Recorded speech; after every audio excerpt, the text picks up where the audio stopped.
네, 그럼 지금부터 2019학년도 경희대학교 모의논술 특강 자연계 물리 영역을 시작하도록 하겠습니다. 네, 출제 개요를 먼저 살펴보시면 논제 2-1에서는 운동량 보존 법칙을 이용해서 2차원 평면상에 충돌하는 물체의 속도와 반발 계수를 계산하고, 그리고 반발 계수에 따른 충돌의 종류를 알고 있는지를 평가하였고요.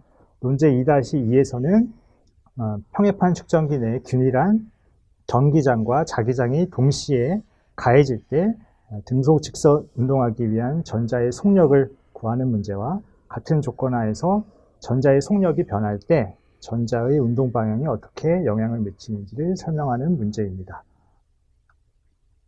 먼저 제시문 가를 짧게 살펴보면요. 제시문 가에서는 운동량 보존 법칙에 대한 개념이 설명이 되어 있습니다. 즉, 두 물체의 충돌에서 외력이 작용하지 않을 때 충돌 전과 충돌 후에 상대 속도의 비가 다르더라도 운동량의 합은 항상 같게 됩니다. 이것을 운동량 보존 법칙이라고 하죠.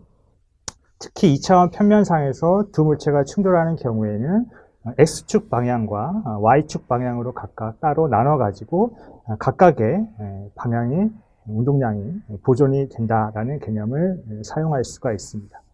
그리고 두 물체가 충돌할 때 충돌 전과 충돌 후 두 물체의 상대 속도 크기의 비를 반발 계수라고 하는데요. 반발 계수 값에 따라 가지고 충돌의 종류를 나눌 수가 있습니다. 즉, 반발 계수가 0에서 1 사이의 값을 가지면 비탄성 충돌이라고 정의할 수가 있고, 그리고 반발 계수가 1인 충돌을 탄성 충돌이라고 정의할 수가 있습니다.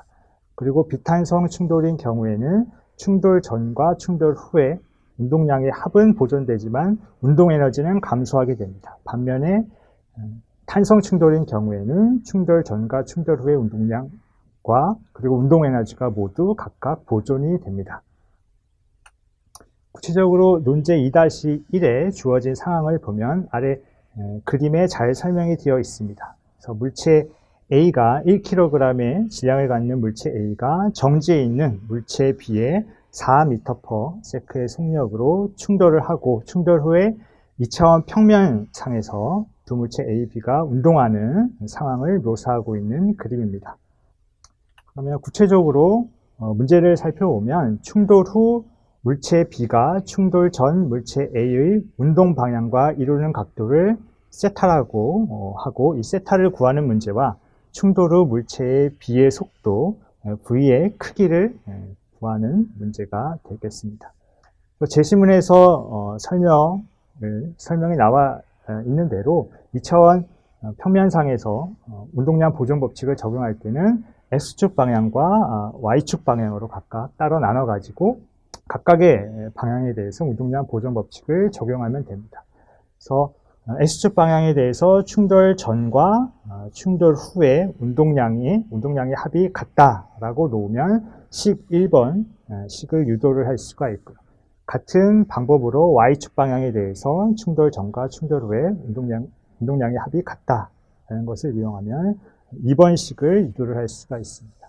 식 2를 식 1로 나눠주면 탄젠트 세타는 루트 3이라는 결과를 얻을 수가 있고, 이 식으로부터 세타는 60도임을 알 수가 있습니다.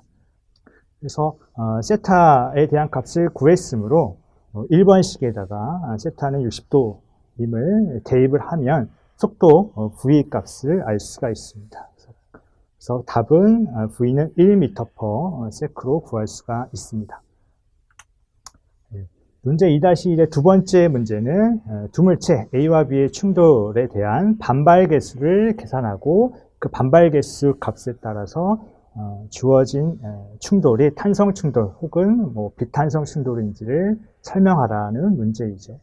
그래서 제시문에서 역시 나왔듯이 반발 계수는 두 물체에 대한 상대 속도 B로 충돌 전과 충돌 후의 상대 속도의 B로 구할 수가 있고, 그래서 충돌 전에 대해서 두 물체의 상대 속도는 4m/s로 구할 수가 있고요.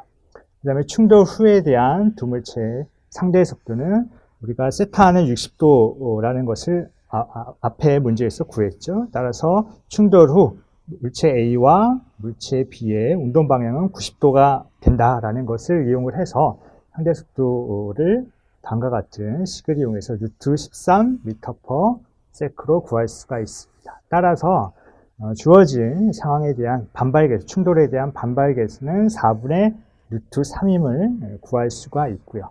그래서 반발계수가 0에서 1 사이 값을 가지므로 이 충돌은 비탄성 충돌이라고 볼 수가 있습니다. 예, 그 다음 재심은 나에서는 전기장 E와 전기력 FE 그리고 자기장 B와 자기력 FB 사이의 관계식을 설명하고 있고요. 그리고 전기력과 자기력의 방향을 어떻게 설정하는지가 설명이 되어 있습니다. 구체적으로 논제를 살펴보면 문제 2-2에 주어진 사항은 아래 그림에 잘 설명이 되어 있습니다. 그래서 평행판 추정기 내에 균일한 전기장 E가 양극판에서 음극판 쪽으로 이렇게 작용을 하고 있고, 그리고 균일한 자기장 B가 평행판 측정기 내 지면을 뚫고 들어가는 방향으로 자기장의 방향이 걸려져 있습니다. 그리고 전기장 E의 크기는 0.5 뉴턴 퍼 쿨럼이고요. 그 다음에 자기장 B의 크기는 0.1 테슬라로 주어져 있습니다. 그리고 전자 E가 이 평행판 측정기 내 전기장 E와 자기장 B 모두의 수직인 방향으로 이렇게 입사가 되고 있습니다. 그래서 주어진 상황에서 전자 E가 등속 직선 운동을 하기 위해서 가져야 될 이제 속력 V0가 몇 미터 퍼 세크인지를 구하는 것이 첫 번째 논제 2-2의 첫 번째 문제입니다. 이 경우에 전자가 측정기 안으로 입사할 때 전기력 FE는 기본 전자량 2 곱하기 전기장의 크기 2로 이렇게 구할 수가 있고요. 그 다음에 자기력은 지면에 뚫고 들어가는 방향이니까 지면에 이제 수직임을 알 수가 있습니다. 따라서 자기력 FB는 다음과 같은 식으로 구할 수가 있습니다. 여기서 이제 중요한 것이 그 전기력과 자기력의 방향인데요.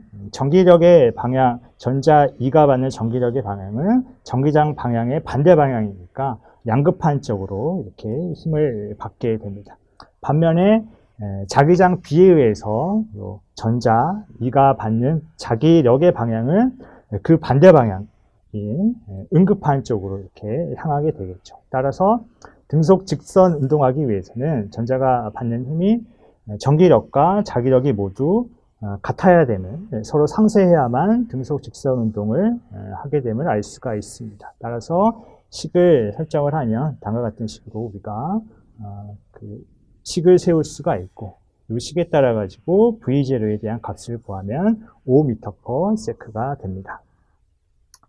마지막 문제는 같은 조건 하에서 전자의 속력이 등속 직선 운동하기 위한 속력보다 만약에 크다면 전자의 운동 방향이 어떻게 달라지는지를 구하는 문제입니다. 여기서 전자의 속력이 증가하게 되면 앞선 문제에서 봤듯이 전기력에는 전자의 속력이 영향을 미치지 않지만 자기력에는 V0 값에 따라 가지고 커짐을 알 수가 있습니다. 따라서 전기력보다 이제 자기력이 더 큰 상황임을 알 수가 있죠. 그래서 자기력의 방향은 음극판 쪽으로 향하는 방향이 되니까 전자는 만약에 속력이 등속 직선 운동하기 위한 속력보다 크다면 전자는 음극판 쪽으로 더 힘을 받게 되고, 따라서 전자의 운동 방향도 음극판 쪽, 아래쪽 방향으로 휘게 된다는 것을 알 수가 있습니다. 네. 지금까지 2019학년도 경희대학교 모의논술 자연계 물리 영역에 대해서 설명을 드렸습니다.